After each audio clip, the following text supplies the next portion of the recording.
pas à vous asseoir. Il y a de la place pour tout le monde. Alors, merci d'être présent parce que là, vous allez vivre un moment exceptionnel avec nos 3 amis artistes qui sont présents, Jean-Yves, Gilles et Ethel. C'est un grand plaisir. On peut déjà les applaudir parce que par avance, c'est un groupe musical que vous allez avoir droit, donc c'est une première dans notre église. On clôture ainsi Pierre en Lumière qui, bon, je vous le confie, vu les températures, ça a été très dur de faire les visites ces derniers jours, mais néanmoins ça permet aussi d'ouvrir l'église et ça nous fait plaisir aussi de partager le patrimoine qu'on a à épier.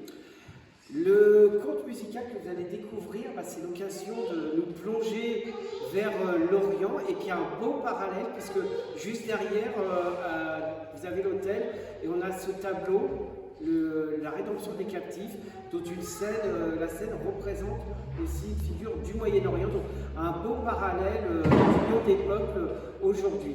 Donc je ne vais pas faire de longs discours, je vous propose d'applaudir les artistes, c'est eux qui vont parler le mieux de tout cela. À vous, merci.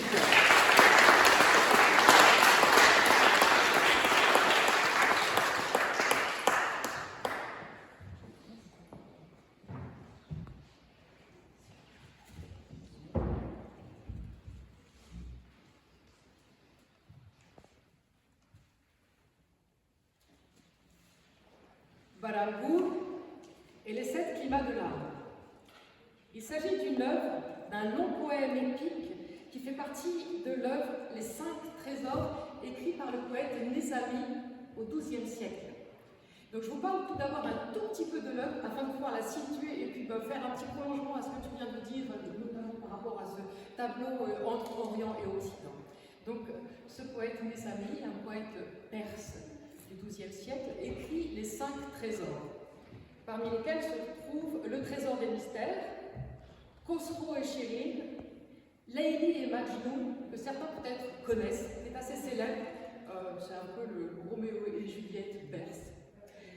Les 7 beautés, ou les 7 figures de beauté, les 7 idoles ou les 7 portraits, le livre de Balaam, dont vous allez avoir le spectacle, et le livre d'Alexandre.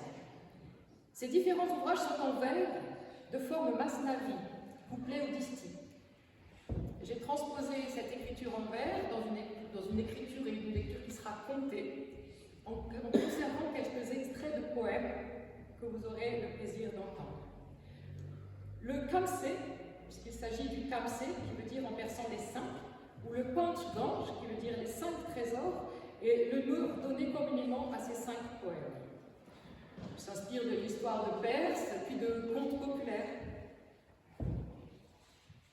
Le texte des 7 portraits est un chef-d'œuvre de la littérature érotique, mais c'est aussi une œuvre profondément moraliste.